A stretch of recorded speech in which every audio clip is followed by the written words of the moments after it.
Welcome to day 2 of our blockchain and infrastructure show program here with the GBA. We have a very exciting format and agenda for you today, but we're going to start today actually with a discussion on the blockchain maturity model. But before we do that, I'd actually like to take an opportunity to thank Prometheus Computing for sponsoring this event and for their continued excellence in software development and technical consulting. Since 2006, Prometheus has delivered innovative IT solutions and supported standard development across healthcare, cybersecurity, and emerging technologies. Their commitment to quality and their strategic innovation helps shape the future of technology. Thank you, Prometheus Computing, for your impactful contributions. With this blockchain maturity model discussion, experts in blockchain governance describe the blockchain maturity model, or BMM, a framework from the Government Blockchain Association that assesses blockchain readiness, security, and reliability.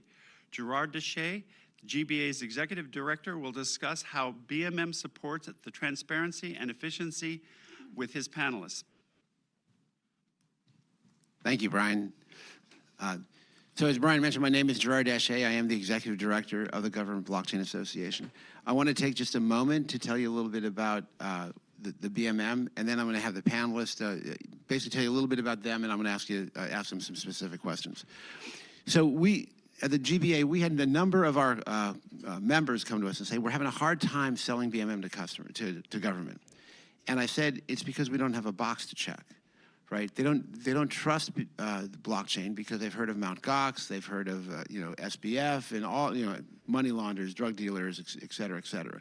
And they're afraid of cryptocurrency. They think blockchain is all the same. And so all of that stuff is lumped in together, and you can't break through that wall. And that's because there's no box to check. In other industries, there's ISO 9000, there's PMP certifications, there's all kinds of stuff. There's just nothing for blockchain. So we started working on this thing called the blockchain maturity model. We studied blockchains from around the world over a couple of years, and we identified 11 characteristics of success for you to be able to trust a blockchain solution. We then started training people all over the world to perform assessments. We then started doing the assessments and publishing the results on our website. When the United Nations, in fact, some of you met Dino yesterday, you should see him again here today, they had built an identity management solution for their $90 billion trust fund. And when he went to go implement it to the 195 member countries, they said, well, how do you know it's any good? And he said, well, we say it's good. And they said, well, you can't do that. You need some independent third-party attestation. So they went to ISO, they were working on a glossary, they went to IEEE, they went to INATBA, they went to a number of different organizations. Nobody had a framework to assess blockchain solutions. Then he came to us and he found the blockchain maturity model, and we started working together. When the UN saw everything that we had done to put this program together, they have a group that meets every year called the Internet Governance Forum. It's a group, it includes ICANN, MIT, Google, Microsoft, Meta, and these folks talk about governing the internet. They have groups for all sorts of areas, digital health, financial inclusion, things like that. They had nothing for blockchain. So they then asked the GBA if the GBA would host it's a very long name, it's the United Nations Internet Governance Forum, Dynamic Coalition on Blockchain Assurance and Standardization. So we said yes. And so now when we perform a BMM assessment, we can publish it not only on our website, but we're actually listing it on a United Nations page. So there's a listing, a directory of globally recognized, trusted blockchain solutions. So any company that kind of goes through the process, because this thing has been vetted for many years by industry experts, and in fact, Tom will share a little bit about his experiences with Oracle. We now have a way to be able to separate the wheat from the chaff. So all of these overhyped, fraudulent, immature solutions are not going to get lumped in with some of the solutions that you've seen here, where people have worked hard, they've put together solid things, and it's creating a pathway to allow the maturing of the entire blockchain industry. So that's what the BMM is all about. Steve Henley is in the audience. He's the director of BMM programs. We're happy to get you more information, but that's sort of setting up this panel. So with that, we've got Tom Plunkett with Oracle. He's going to talk a little bit about his experiences. We have Alejandro Monjando. He's the director of global operations, and we have Moises, or Moses, if that's your real name, right? Who's going to talk a little bit about the Inter-American Development Bank and LACNet and where they're going with this. So, Tom, take a minute to tell them just a little bit about who you are, what you're all about, and then talk about your experience with the BMM. Sure, thanks. Push to talk. Yeah, screen. Okay. Should we hold it down? No, it should just. Yeah, so I want to thank Gerard for the opportunity to be up here on stage talking about the blockchain maturity model. Just a little bit about me. So I'm a blockchain architect with Oracle. I've worked on several government blockchain projects. I implemented blockchain projects for the Department of Health and Human Services, HHS, with the U.S. federal government back during COVID. I also worked on several DoD projects with the Army, the Defense Counterintelligence and Security Agency, the Naval Postgrad School, and other DoD projects. And I've also met with state and local customers on blockchain as well. I've been doing a variety of different IT things for the last 30 years, and I've also been exposed to a lot of assessments over the years, and so that helped when I went through the BMM process on behalf of Oracle. Hey, Tom, before you get through the process, tell them why you started the process, and then walk through the process. I think that'd be a great sort of segue. Yeah, so one of the things we've noticed is, as Gerard mentioned, a lot of customers don't necessarily know how to evaluate a blockchain solution on their own. You know, they're looking at them, they're all a little bit different, and they're like, well, how do I assess this? Well, if a customer wants to assess it, maybe they can use the BMM to assess it. And in this particular case, we were interested in working with a customer who had heard about the BMM, and so we decided to go through the BMM process to see how our solution would do. Now, for those of you who aren't familiar with Oracle's blockchain solution, it's based on the open source software project Hyperledger Fabric. And so what we did was we took our solution, which is basically a cloud service version of Hyperledger Fabric, enhanced by various enterprise capabilities that the basic open source solution doesn't have in it, and we brought it through the BMM process. And we wanted to do that to, be able to give our customer an external third-party assessment of our product that wasn't just us and other customers, giving feedback on how they really like the product. So let me talk a little bit about how the BMM process works for those of you who haven't gone through it. So essentially, there's a multi-step process. The first step is that your team gets educated on what the BMM is all about. The BMM is an assessment methodology. In some ways, it's similar to like an SEI CMM methodology or an ISO 9000 type of methodology. In some ways, it's very specific to blockchain. So some of it will be new to your organization. If you've gone through previous types of assessments, some of it may be very similar. So the first thing we did after we got educated on the BMM, and in fact, the GBA offers training classes. So we went through the training classes, had several members of our team educated, and Dino, in fact, was one of the instructors, as well as Gerard, during the education classes we took. And we learned a lot about the BMM in the education process, actually. And it was very beneficial to go through those classes and to prepare to go through the actual assessment. The second step in the process was we actually did what we called a self-assessment. The Oracle team looked at our product based on the training we had just gone through, and we evaluated what we thought as to how our product would be rated when it went through this process. Now, I mentioned earlier that our product is essentially Hyperledger Fabric that's been extended and deployed on Oracle's cloud. Oracle Cloud Infrastructure, to basically create a blockchain as a service, or a SaaS version of blockchain. So what we did is we then evaluated that and created a written report based on how we thought our product did. Then after we had created that written report, then we met with the BMM team, and then we did the formal assessment process, where they basically looked at a lot of documentation, not just our report, but a lot of the source documents, and they interviewed people from development, product management, operations, and a number of different organizations on how we deploy blockchain into our cloud, on what the aspects of blockchain are that we're looking at. And we went through this whole long process, and there were probably, in some cases, there were 10 or more people on some of those calls, and we did these calls over about a couple week period. And as part of that process, the BMM assessment team included experts who were very knowledgeable about blockchain. These are GBA members who themselves had gone through the education process. They had participated in previous assessments, and then they brought that expertise to bear on evaluating our situation. So just to give you an example, one of the people on the BMM team is very involved with the banking side of the BMM, and in fact wrote some of the banking stuff.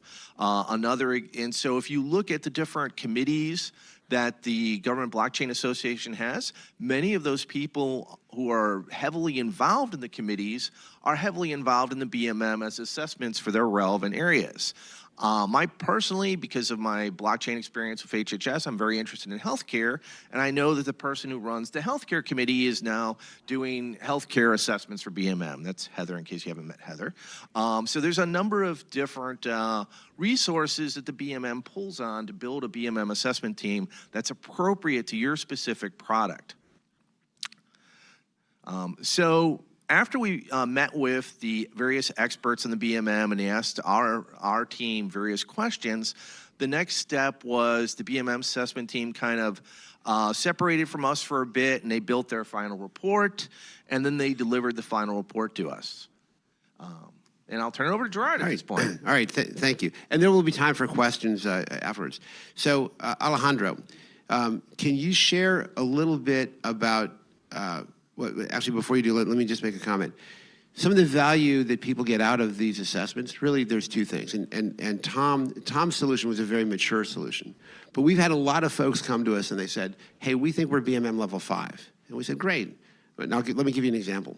There's a government entity that does a lot of stuff with blockchain. And they came to us and they said, we think we're level 5, we'd like an assessment. And we said, great. How many nodes do you have? And they said, we don't know. What do you mean you don't know? Well, we write our data to an API. And we said, okay, great. Who's your contact at the API? They said, we don't know, right? And I was like, well, they said the person who set up the contract did it before we got here.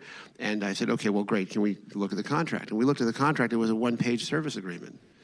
And it just said, you pay us a certain amount of money every month to write data to our system. When you stop paying us, you have to take your data off of our system. I was like, this doesn't even sound like a blockchain. So we said, can we talk to this person at that organization? And so we said, how many nodes do you have? And they said, we'll get back to you in 6 weeks. You'll get back to us in 6 weeks. Here's what we found out when we peeled the onion back. The person who had set up the contract, right, did it verbally with somebody that said, we'll write your government records to a blockchain, right? They're going to write it to the Ethereum blockchain. But when the price of gas went up, they looked at the contract. They said, there's nothing in the contract that says that we have to write this to a blockchain, so let's just write it to that server underneath Ernie's desk. By the way, so this person who had been touting their leadership in blockchain, thinking that they were BMM level 5, actually didn't even have a blockchain. And so when we start doing these assessments, right, now in Tom's case, Oracle was very mature. So for them, this was probably like a hot knife cutting through butter, right? But for others, there's a lot of learning that goes on, and it's not like a drive-by. This is much more like a colonoscopy, right? Right? I mean, we even with Oracle, we went through a lot of detail. So. I'm trying to keep it clean, guys. All right. But I have to say, every single person or company that has gone through it has come back and said, wow, I got so much value out of this. Even that government entity said, wow, because it caused them to essentially cancel a contract with one entity and essentially go through a whole new process. So the BMM is unbelievably valuable on so many different levels. Alejandro, I'd like to turn it over to you. So Alejandro is a director of global ops. Tell him a little bit about you, and then tell him how we're planning on deploying the BMM globally, and so that people all around the world can have access to this great value. Okay. Hi, everyone. My name is Alejandro Mandujano. I'm the Director of Global Ops for GBA. I've been in just searching all over the world after we signed the agreement with the UN IGF to create the BAS group to find out how we can have a extended reach of the BMM. So we discovered that there are maybe thousands of blockchain applications developed in different regions of the world, and we don't have the reach. So we need to find something, a vehicle that can help us get to all those solutions. So we developed a new figure, which is the BBA. It stands for BMM Business Associate, in which, in other words, it's a company or a person that help us sell the BMM assessments. So as they can have a local presence in countries far away that we don't have presence yet, and we're just focusing on that. I will tell you that later. We started with creating this document, which is this agreement, in which we share profits with them, with the companies. And we just make a huge investment because we're just sharing gross profits. That means that all of our proceeds we are shared with the customers or with the BBAs, in a way that we just include only the fixed costs. In that way, they can be attracted so they can invest their money on GBA. And even though they will need to have a process of understanding what the BMM is, starting with the BBA it's an open door so you can understand what the BMM is in an easiest way. Because we train them in the commercial side, and then we give a follow-up with them. Once the client is interested in getting an assessment, everything is turned to the BMM management director, which is Steve Hanley. And he gets in charge of the development of the agreement and the assessment.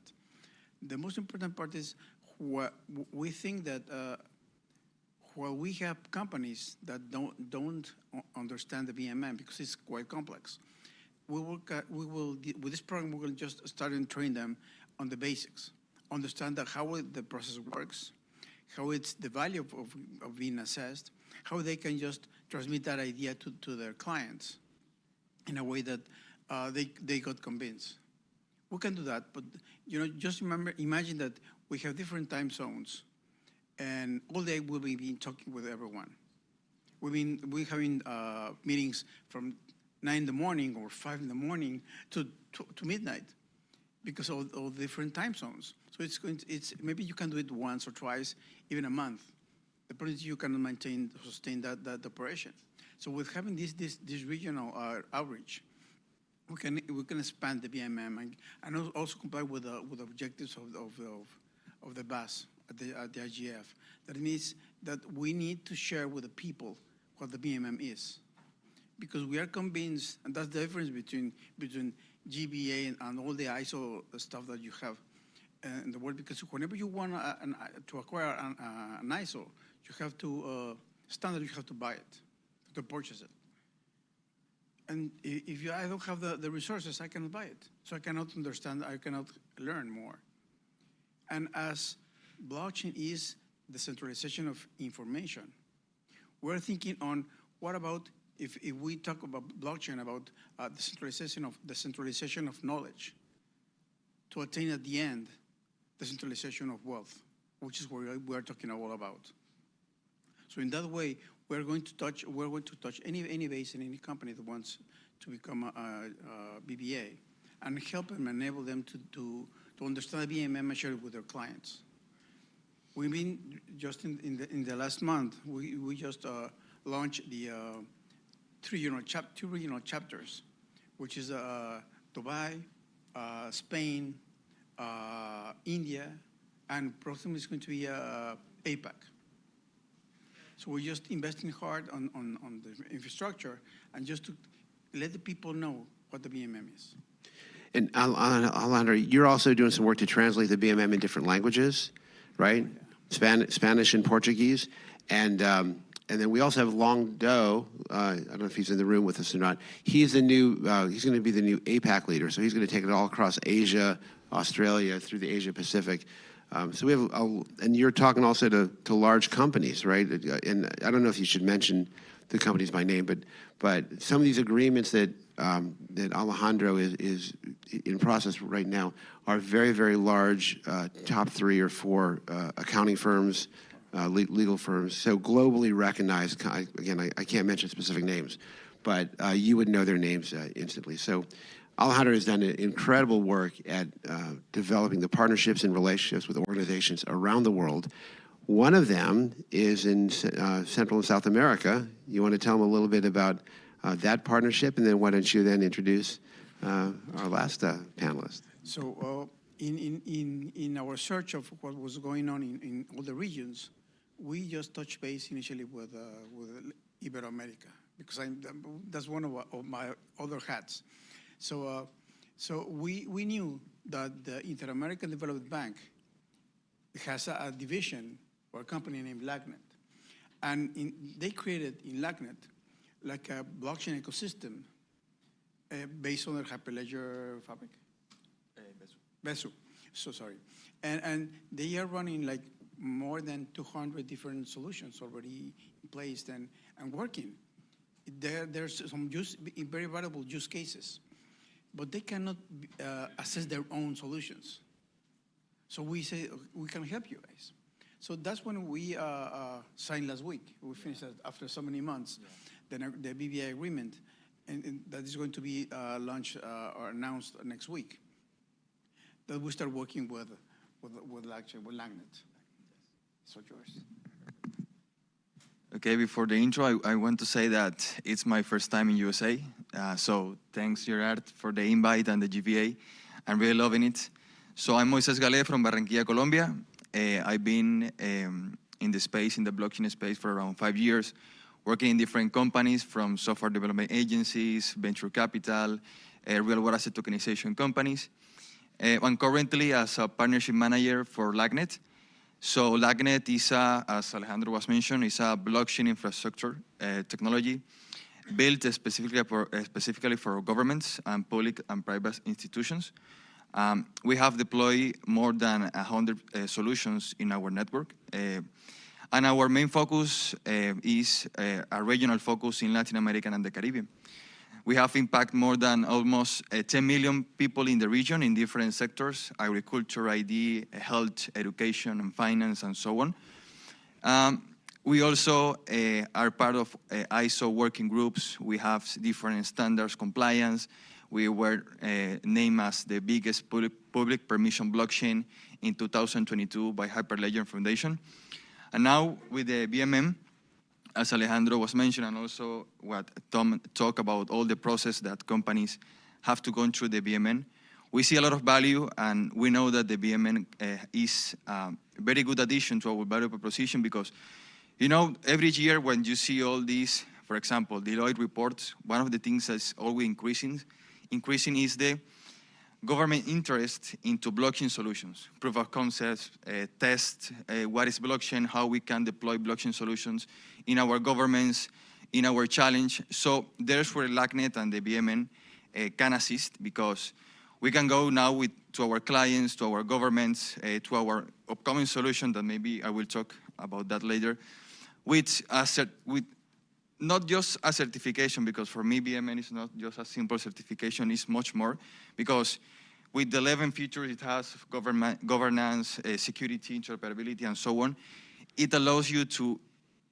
show that your solution or your company is really mature for the ecosystem.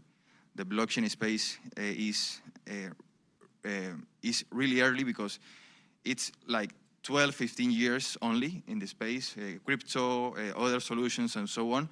So it has a lot of potential to grow. So I think that here is where the BMM and we can fit in.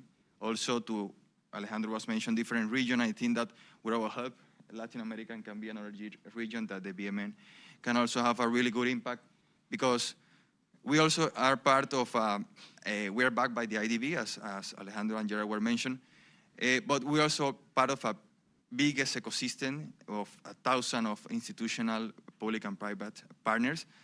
So yes, I think that that's where we can fit, and the BMM is for sure a good value proposition addition for us. Awesome.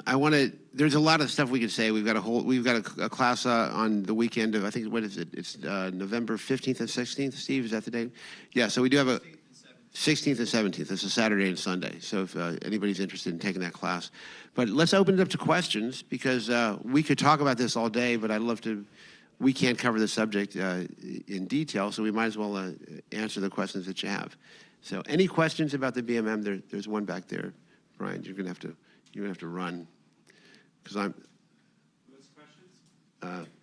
right back there. I'm watching the clock tick down, so I count every second. Thanks. Hi, I'm Rama from BlockCube, and Gerard knows that I find it pretty fascinating how the BMM model works. My question relates to the ability to execute and implement a BMM for small companies, small startups. Oracle is a huge corporation, and if you got the IADB, it's also pretty big. So what are the resources, time, commitments required for a small startup to execute on the BMM model? So let me hit this, and then if you guys want to address it. Every time you think of the BMM, you got to think of the word trust, right? And the question is, can the government trust you? So I would say something to very small companies, right? The first question we would have to ask, and the BMM assessment team asks, is, can they be trusted, right? Now, the BMM is open source, so you can pull it down yourself, you can do a self-assessment. But the reality is that you need to have enough infrastructure to be trusted. You know, a one-person show, may not be able to be trusted by a government entity that has, a very, very complex environment. So we do have lots of people. So if you join the GBA, you participate in the meetings, you can learn a lot about it. You can get a lot of knowledge by just kind of being on the team, right? And learn. And like I said, everyone learns a great deal from it. But if you don't have the resources for a government entity to be able to trust you, you probably don't have the resources to get on the other side of a BMM. It's not a charity type of thing. You really have to earn it. Now, that being said, our plans are to work with the National Science Foundation, to work with other grant organizations. So and we'll talk more about this on the later panel, our two big focuses in 2025 is going to be BMM and project funding. So we're going to be working at getting small organizations the funding, not to pass a BMM assessment, but to mature and to become solid enough that you can pass a BMM assessment. Right? Because the goal is not to get people to pass, the goal is to mature the industry. So hopefully that helps. Do you guys have any comments on that? One of the most important things is that when you adopt the BMM and you start our assessment process, we include 2 seats for the company officials to get trained. In that way, instead of depending on us, your inside people start learning how to build things. So they have to follow the requirements. And they start gathering all the information and prepare for the assessment. We call that the self-assessment. We discovered that at the end with the self-assessment, there are the startups that could finally or easily convince investors, because everything is there. It's not only the design, it's how everything fits in all the design and how it's going to be developed and maintained in time. So it's very valuable as a startup, you start just approaching to us and getting advice on how you can just start with an assessment. So, I do have some comments on this. As you mentioned, I went through this from the perspective of Oracle, which is a large corporation. But I've been involved with a lot of blockchain projects. And as you're well aware, many blockchain projects are done by startups. So from a startup perspective, I would say, as Gerard implied, it's going to be hard. Because if you think of startups, you think of agile, you think of never doing the same thing twice, you think of it's a new day, we're a new startup. We have a completely new business model today. And so that becomes a problem when you're assessed on an assessment that's looking for repeatability, stability. They're looking at the same process is being done next year that was done last year. So it is going to be tough. Now, that being said, it could be done if you're a startup that's stable. But if you're still seeking a compelling business plan, you're probably not the right startup to go through the BMM.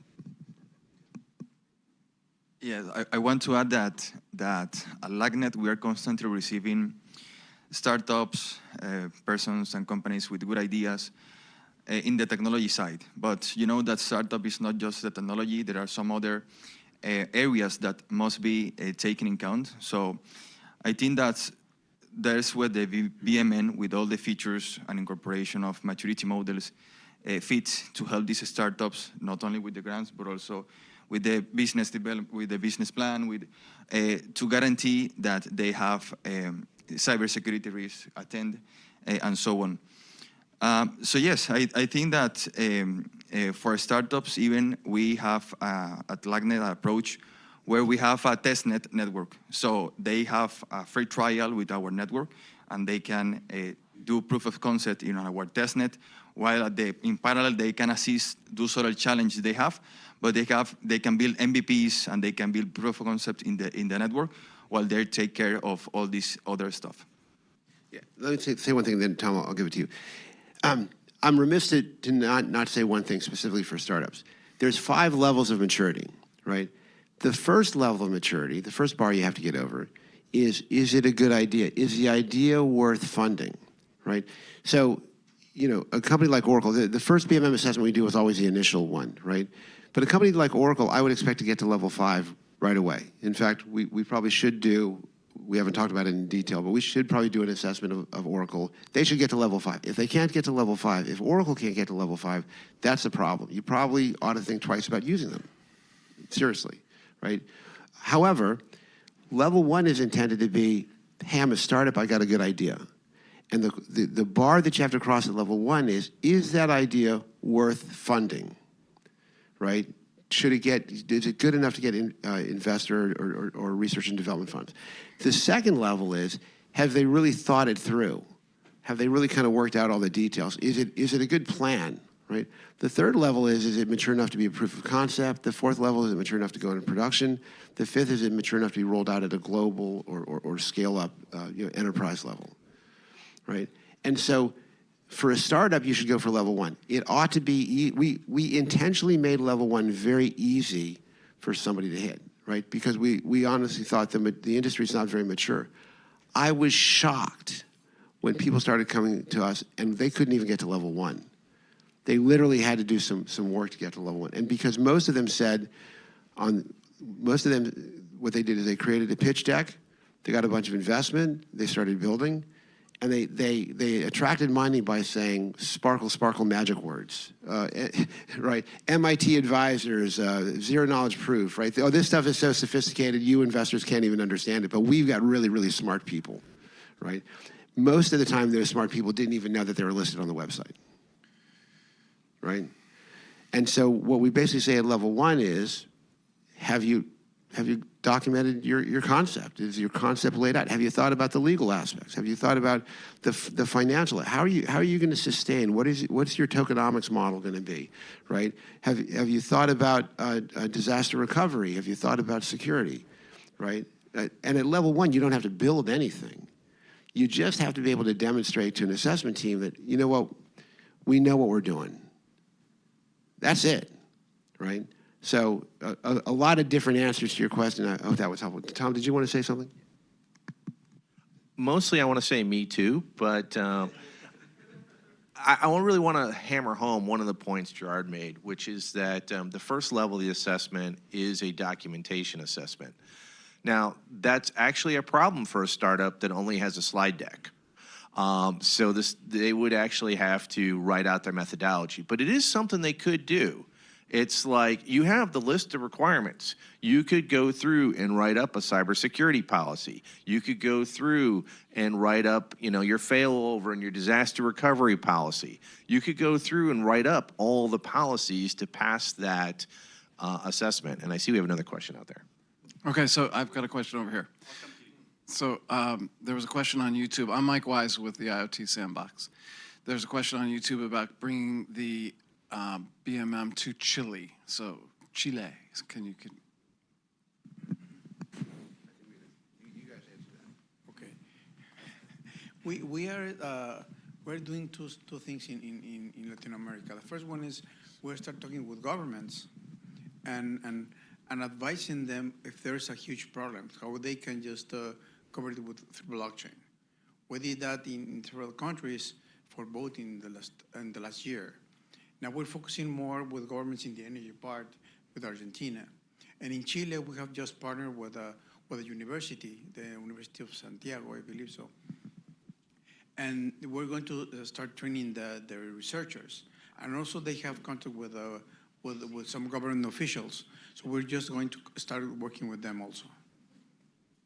And we're just developing a new chapter there.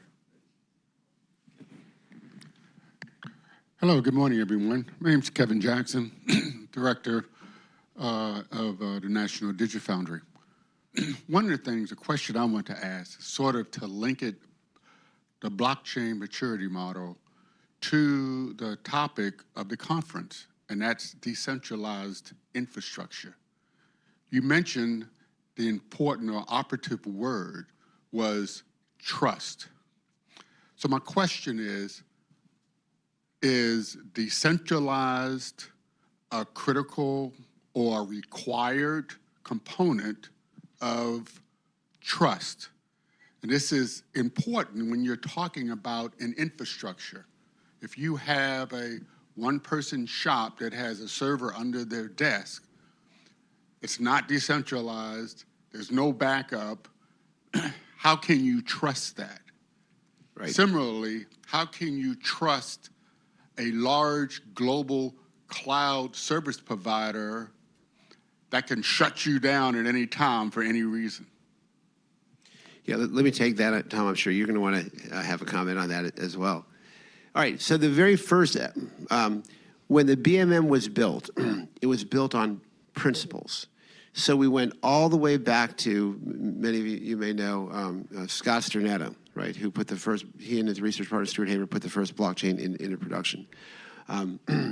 And the question that they wrangled with, Scott was seeing the world going digital, and he knew that you could easily change a digital record. And he said, what would it be like to live in a world where you couldn't trust your records?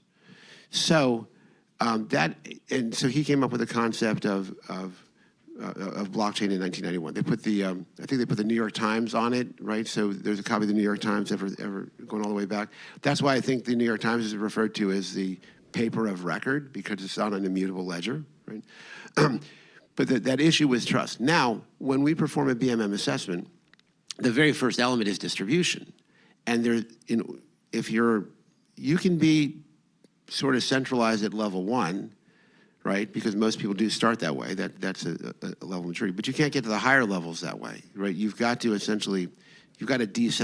However, what we've learned as we started building the model is, because we looked at a lot of different blockchain projects, and we said, okay, does this model work for Bitcoin? Does it work for Ethereum? Does it work for Hyperledger? Does it work for Hashgraph, right? We worked for all these. And if it didn't work for all of them, we went back to the beginning. But the question was always, how can you trust it? And so the question is, well, can it be shut down? That's always part of the evaluation. Now, I have to say this about the Oracle. People ask, well, how could you pass Oracle? So the Oracle solution, they do not rely on any other cloud provider. They don't rely on another party, right? Oracle has distributed its nodes globally. So Oracle can trust their solution. However, if we were doing an assessment of your solution and it was on the Oracle Cloud and it was only on the Oracle Cloud and Oracle could shut you down, you couldn't pass. Does that make sense? Oracle can trust their solution. Right now, we talked to Tom, they've got a number of ways of mitigating that, but as we know from other things, especially that happened last election cycle. Now, there are other ways to make sure it can be trusted besides straight decentralization. So the questions that actually becomes a lot more complex, but it always comes down to the principles is whatever you're saying, can the people who are using your system, can they trust you? Tom, did you want to say something? Well, sure. I guess the first thing I'll say is I like Kevin's book he wrote like 10, 12 years ago. Kevin and I have known each other a long time. I haven't seen each other recently, but and I've also been following his Digital Foundry, which is a really interesting project. You should check it out if you haven't done that yet. So I'm going to say me too again to Gerard. Everything he said, we looked very carefully at the distribution because other people raised Kevin's question as part of the assessment, and we went through it. And we discovered absolutely, if you think about it, when you're looking at trust, since we're building it and we control all aspects of it, we can trust that, if our blockchain goes down, it's because we told it to go down. It's not because some third party is saying, no blockchain for you anymore. But then also, if you're a customer and you want to use our blockchain is an open blockchain. It's based on Hyperledger Fabric. Hyperledger Fabric is widely used by hundreds of organizations. It's not just Oracle. It's IBM. You can go out to Microsoft and Amazon and a long list of companies who are all using Hyperledger Fabric. And so anyone who has a Hyperledger Fabric node, whether it's in the Oracle Cloud or it's under their desk or anywhere else, can plug into a blockchain that's located on Hyperledger Fabric, so long as they have the appropriate permissions and so forth. And so you don't have to run every single node in one particular cloud vendor's environment. And furthermore, Hyperledger Fabric has recently announced that they've made a lot of progress on their movement to multi-chain integrations, so that we're getting closer and closer to all the blockchains playing together. And we really are going to be in a world where we can plug in Ethereum nodes, Hyperledger Fabric nodes, Solana, and everything else, and they'll all work together in the future. Again, remember, we're still very, very early days on blockchain. I want to give Dino an opportunity to say, because Dino is one of the authors of the BMM. Thank you, Gerard. I just wanted to complement what Kevin was saying. So at the UN, I don't know if you followed the news recently, we had a forced test. We have a data center in Valencia where the team that runs our blockchain is located. And thanks to the decentralized infrastructure, although the team was impacted, the blockchain continued to operate normally. We didn't have any downtime, exactly because of the concept of decentralization and the concept of using a disciplined approach to make sure that those procedures were repeatable. So I think the forced test, I think, is the best proof to demonstrate when something is really meeting expectation. Thank you.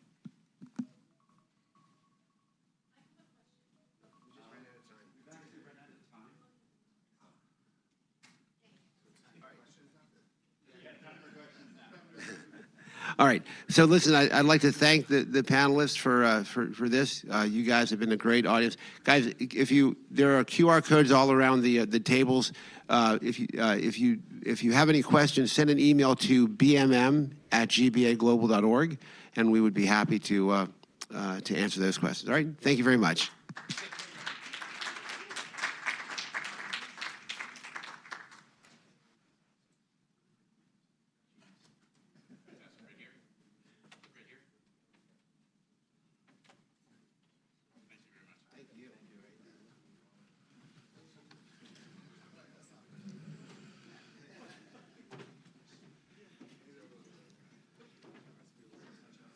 Want me to help take the other ones?